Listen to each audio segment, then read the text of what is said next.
Welcome to Secrets of Stand-Up Comedy. I'm Richard Francis Williams. Guys and one girl. I checked the I checked the audience information. Do you know what the breakdown is by sex? Nobody here watching it is having any. No. Just guess how many males are watching versus females. 99.4% are males. 0.6% are females. We got to do something with that number. We need more representation. We need more diversity. Where are you female comics? I speak to the masses. And I was talking with Gavin. I can't say his full Christian name, but we got to make a big push here. Last time I checked, I was at 665 subscribers. So we're doing a pledge drive. Subscribe now. I want to get it up to 673. All right? If we all pull together, share this with as many people as you can.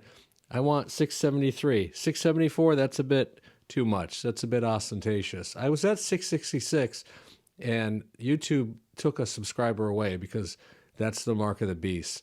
They said, no, not on his channel. He's not going to allow that. He grew up Roman Catholic, then was Southern Baptist, and then regular Baptist, and then had a questioning phase about his spirituality. And yeah, all right. Anyways, I want to talk to you in this video. First of all, I just drove to drop off some packages for eBay, and boy, it's getting touch and go. I think it might be the fuel pump but I was reading up on the fuel pump a little bit when I was panicked that I wasn't going to get away from my destination and back home. It feels like sputtering, like it's hesitant. And, but I was reading in the quick blurbs that's usually when you're going at a fast mile per average or mile per hour. I was only doing like 30, and it's like, I felt like the Beverly Hillbillies traveling around. So I'm going to look into that. Maybe it's just the fuel pump. If I change that, maybe I'll have a different outlook on all this. Maybe I'll be in a better position and I can do open mics. Who knows? We'll get to the subject in a minute. I had a huge breakthrough last night with how I'm going to approach the TikTok videos.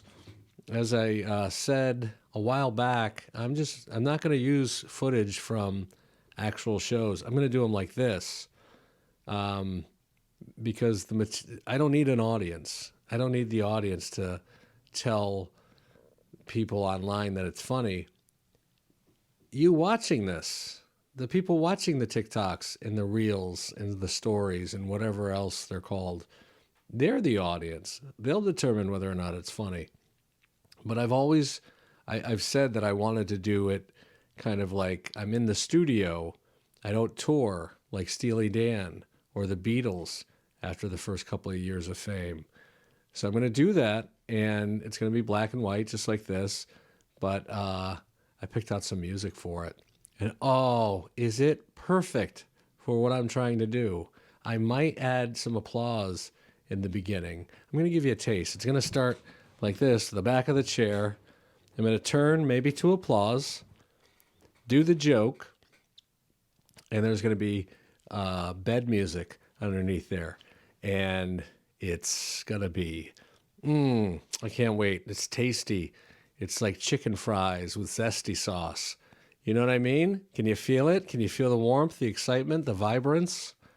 I just took one of those 6 milligram Zins. Actually, I'm using Rogues now because they're more flavorful. So I'm really amped up between that and my homebrewed decaf Starbucks. What has my life become? Zins and decaf homebrewed coffee. It is from Starbucks, and I like the cups. I have mugs and tumblers and that type of crap here, but I don't know. I like the plastic taste. It's just better. I'm sorry about the sip sounds before the slurps. No, this is so good. Oh, God. All right. So the topic for this video this podcast, this episode. By the way, there's 50 podcast episodes up now. I'm going to try to get another 20 up. I'm limited to how many I can put, how many hours per month. But because some of these episodes are shorter, I'm able to get more in. But I was at 39 yesterday. I'm up to 50 now. Huh? Pretty exciting. Take me with you when you're out running your errands, when you're out gallivanting. Go back through and watch the beginning of this video. See how many words like gallivanting I peppered in. Just stream of consciousness. As I talk, like Russell Brand, he uses too many big words for me. Sometimes it's almost like he's showing off. All right. The video, the topic. I'm a bad person. I'm kind of a bad guy. You are too, aren't you? I know. We spend all of our lives trying to be a good boy or a good girl, be a good person. It's very important. Then we spend the rest of our time pretending like we're a good person, but we have these dark thoughts or inappropriate feelings and urges, and we often act on those things. Willie, simmer down. It's just our neighbors beefing. The neighbors have been going crazy for some reason. I'm not quite sure why. Willie, you want a chippers? Come over here. So, I'm not a saint. Hold on. Willie, come. Willie! I'm not a saint by any stretch of the imagination, but I present myself as one because I live in a polite civil society for the most part. But on stage, I am able to reveal the negative parts about myself. And there are quite a few. And it's funny. This may not work for all of you, but give it a shot. Write out some of the horrible things you've done in your life. Some of the horrible thoughts you've had. I've cheated on a lot of girls I've dated. That's not good. I've been cheated on, and man, that hurts. I tried to justify it and try to try to bring evolution into it. Well, men can impregnate more women than women can get pregnant. All that rusty logic. What are some other bad things? I've lied in my life. I hate lying. And I've done a lot of those white lies. I've good-setted a lot of comics after their shows in my early years. Hey, good set. Lying through my teeth. Didn't watch it. Didn't pay attention. Hated it. Just saying this to be nice. Whatever. I don't do that anymore. So I've cleaned that up personally, but I've lied about a bunch of stuff or shaded the truth, left stuff out. What are some other horrible things I've done?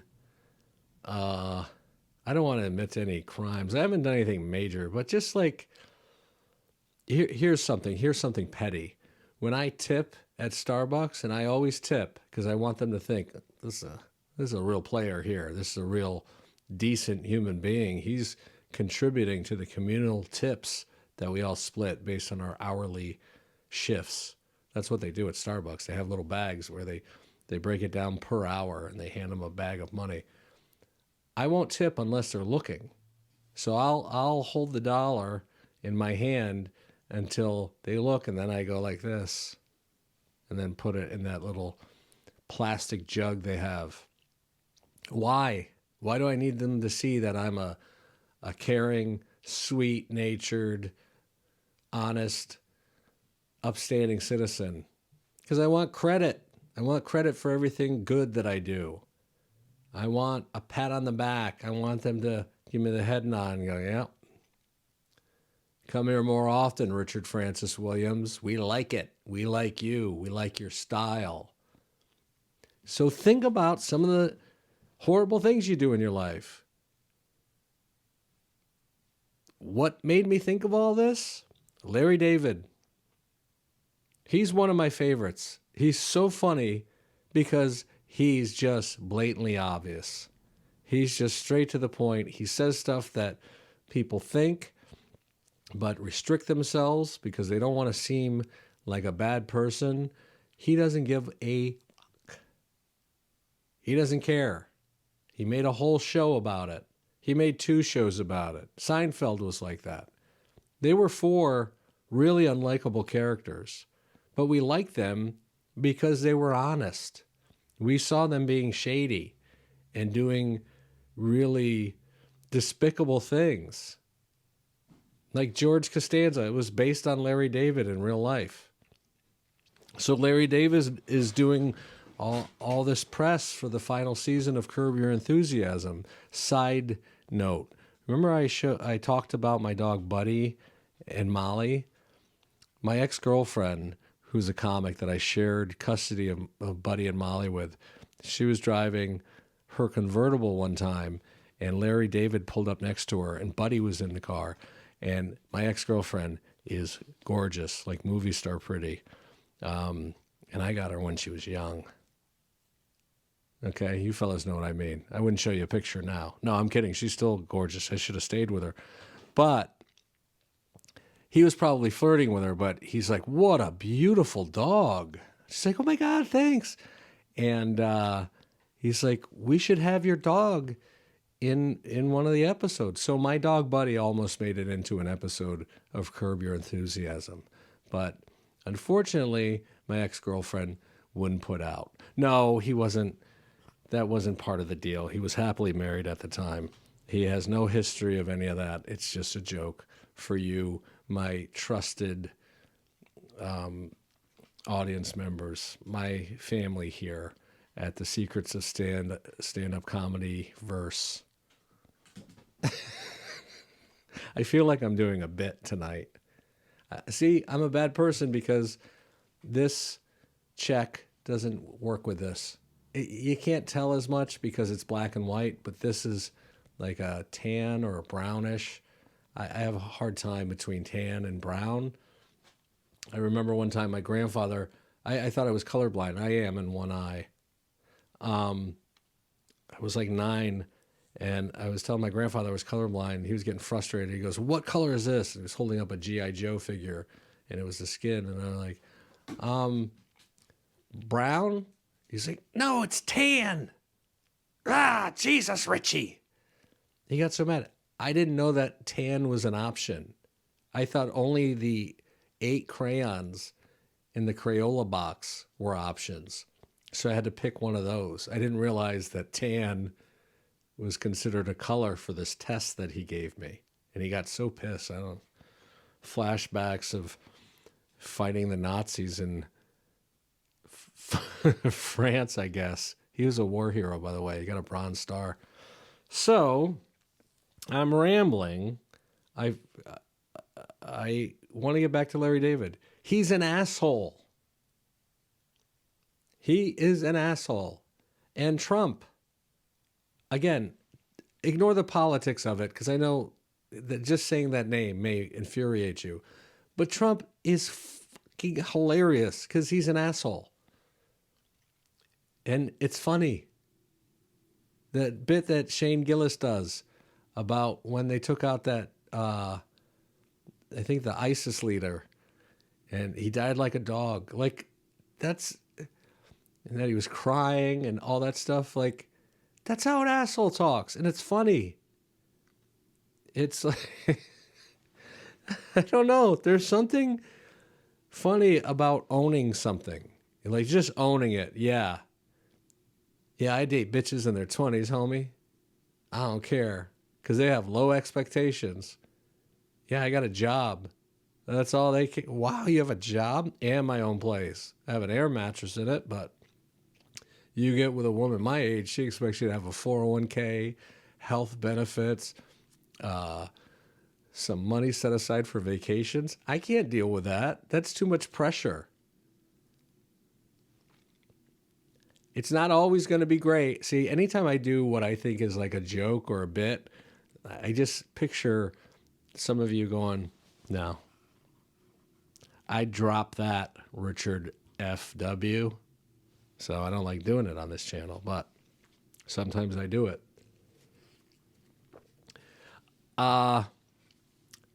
So yeah, kind of explore that. You don't even have to write jokes. Just write out a bunch of the shitty things you've done in your life or some of the horrible thoughts you've had in your mind.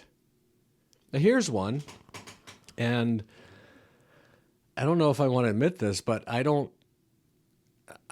think a lot of blind people are kind of fudging the numbers. I think they're faking it. I know that's a horrible thing to think, but I was starting to write a bit about it because I found out that like Stevie Wonder can see a bit. I thought like he just sees black, like darkness, but he can make out shapes apparently. And so you'll hear people say, "Oh, well, no, I'm legally blind." Well, I don't need to bring a barrister into this. Are you? Can you see or can you not see? I didn't realize for many years that there are different levels. It's a spectrum of blindness. So people say they're blind. I saw a guy with one of the sticks, and then I saw him like reading a book, and I said, "What the fuck is this?" But he could read if it was very, very close, but he was otherwise blind. And this isn't anti-blind. I don't want anybody to get pissed off. It's just a concept that, like, how heartless am I that I'm questioning whether or not somebody is blind by my definition? And so maybe that could be a bit. Maybe I can explore that. Or, I don't know, there's many different malicious thoughts that I have, or bad, or dour, or evil. Dour's not the right word. Look at your life. It could also be that you're a loser. Talk about some of the harebrained decisions you've made in your life. Talk about some of the relationships that you failed. Family, friendships, romantic relationships. How did you mess all of that shit up? We all do it. I'm not saying any of this out of judgment. I'm saying it because it's funny. I've, as they say, fumbled so many bags in my career. I've messed things up with women so many times that I'm like, I don't want to drag another lady into this whole paella full of nonsense. I gotta get it all figured out before I do it again. Because every time the relationship doesn't go right, I'm responsible for a big part of it. Either picking the wrong person or, whatever. I'm not going to get into any jokes. But I'll tell you a story. So I was, this is an example of me making a bad decision with a woman. I was in Fond du Lac, Wisconsin on the road for a one-nighter. And there was this young lady at the show, just so beautiful. She looked like a young Cher, but with good teeth. Go look at young Cher. Look at her teeth. They didn't have the advanced dentistry that they have now. But, man, she was so into me after the show. And I literally had other women come up to me. They're like, stay away from her. Stay away from her, Mr. Comedian, Mr. Traveling Clown. I'm like, you bitches are jealous. I'm going to do what I want. So we left the little one-nighter. I had the next day off, and then I had to go to the rest of the week's gigs. And that night we hung out, both got really drunk, and she wanted to go to a bar where her ex-boyfriend was. I'm like, I'm confident. I don't care. So we went there, and then she like hung out with him the whole time and blew me off. And finally, I'm like, I got to go. This is crazy. It gets way worse. So I'm getting a taxi. She goes, no, I'll go with you.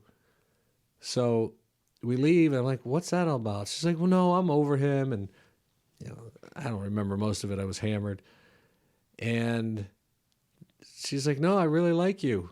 And I I said, well, I gotta leave town, but I'm doing a corporate gig in Denver as Bill Clinton, and they're putting me up in this great hotel. They're flying me in. I really want to see you again. I feel like we have a connection. And I bought her a plane ticket. I bought her a plane ticket to meet me in Denver. I thought we were going to have a great weekend together. I call her before my flight takes off, and she goes, yeah, I'm getting ready to go to the airport. The weather's a little weird, but I'll see you in the airport in Denver. And I fly to Denver, and this is before like cell phones were widely popular. I had a cell phone, but it was like those Motorola phones. This was in, I think, 97, and it had the little pull-out antenna on it. And I keep checking to see what's up with her. And I think she called and said that she missed her flight. And so I'm like, okay, we'll get on the next one. And I'm talking with the people at the ticket agency at the airport. I'm like, well, is there another flight going out? They're like, yeah, but they couldn't give me information if she was getting on it and all this. I waited in the airport for 8 hours. She didn't go. She didn't come. She probably turned in the ticket for the money or used it to go visit someone else. I mean, just so dumb on my part. I should have known. The first night when she's hitting on or talking to the ex-boyfriend, I should have listened to the older women. They were really trying to help me. I thought that they were jealous. But man, if I could turn that into a bit, or here's another one. Here's probably a better one, because that just sucked. But when I was in college, I met another girl, and she was only there for the night with her roommate. They were friends with these other girls that I was friends with. And I was always a gentleman with women. Probably not too much so. It's hard to say that, but I was too nice at times. That's a better way of putting it. We stayed up all night talking, just laying in bed. Didn't do anything else but make out. That was the extent of the physical interaction. But I was 19. I thought, boy, we have a connection. And she said, well, I have to go in the morning. We're going back to St. Bonaventure, which is 7 hours away from where I went to college. I think it was 7 hours. And I said, if you stay, because this is a Friday going into Saturday morning, I said, stay, I'll drive you back. No, no, no, no. I said, stay, I'll drive you back. She goes, yeah, but my roommate is here too. I said, I'll drive you both back. You're both going to the same place. She finally agrees. I'm on cloud nine. She actually looked like a young Cher with good teeth too. I'm starting to notice a pattern. And we're supposed to meet at this beer blast, which meant a fraternity would have a party at noon on a Saturday. They would have 10 kegs, and every other fraternity and sorority would bring a bunch of kegs for their little group on the property. There would be a band, free hot dogs, all of that. And I get there, she's not there. She finally shows up, and there was another private college in the same village called Clarkson. It's an engineering school, very good one. She doesn't hang out with me. She hangs out with a dude from Clarkson, this big burly hockey player type guy in another fraternity. And I'm just fuming. I can barely eat my free hot dog. And my friend Jack is just busting my balls. And I'm like, I don't know what to do here. And she came over, and I'm like, aren't you going to hang out with me? Oh, well, he invited me to their formal tonight. I'm like, what? And so I'm just like, this sucks. And that night, we're leaving the bars, me and Jack, and we see in one of the stoops, she's making out with that same guy. And Jack just starts like yelling at me and then making fun of her. And I'm like, I'm just holding my head in shame. And the next morning I got up and I drove her and her roommate back to St. Bonaventure. I felt like I told her I would. I was 19, gentleman, nice guy. Drove the first 5 hours of the drive I'm dead silent. And I should have told her to take a bus or have that guy drive you back. But I felt obligated to not just her, but her roommate. Her roommate was innocent in this. So I'm driving them back, and I loved convertibles. I had a Chevy Cavalier convertible. Her roommate's asleep in the back. Finally, we break the ice and we start talking. And after we stop for subs, we get back in, we eat. We're getting closer, maybe an hour away. And she goes, "Have you ever had a blowjob while you're driving?" And I lied and go, "No." Yeah. And right when I said no, her roommate pops up out of the back. "Are we there yet?" I just wanted, go back night. You go back night. Don't ruin this. Finally reaching the payoff. So we drive to St. Bonaventure. We go through the dorms. There was no activity in the car during the drive. You know, what I was hoping for. And I run into the first person I recognized. I only recognized one person. It was a girl I had a crush on when I was in 8th grade. Yeah, 8th grade. And Barbara. I see her. She's like, "What are you doing here?" I'm like, "Oh, I had to bring her back." And she goes, "Oh, her?" I'm like, "Oh, well, this is just like the women that warned me before," but she didn't get a chance to tell me. And I go into their room. I go on the top bunk. I'm like, "I'm just going to take a nap." I'm driving right back. And she's like, "Why don't you hang out and go to the movies with us tonight?" I'm like, "I'm so tired." And then we start to kiss, and she stops me and she goes, "I can't do this." And I just get up and I drive 7 hours back like a simp. It was funny though. Yeah, because I got back and my fraternity, they were having their weekly meeting and they were all cheering and laughing at me for making such a bad decision over a girl I had a crush on. So yeah, I've had a lot of crazy experiences in my life. I'll tell you about the Adult Video Awards another time. That was another crazy night. But don't worry, I got my fair share when I got older as well. But yeah, write out all the times you were a douche. I'm sure you probably have to buy an extra notebook because we all have skeletons in our closet.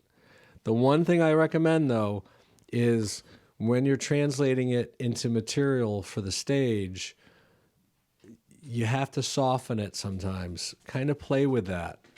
Hi, Bingo. Please don't hit that.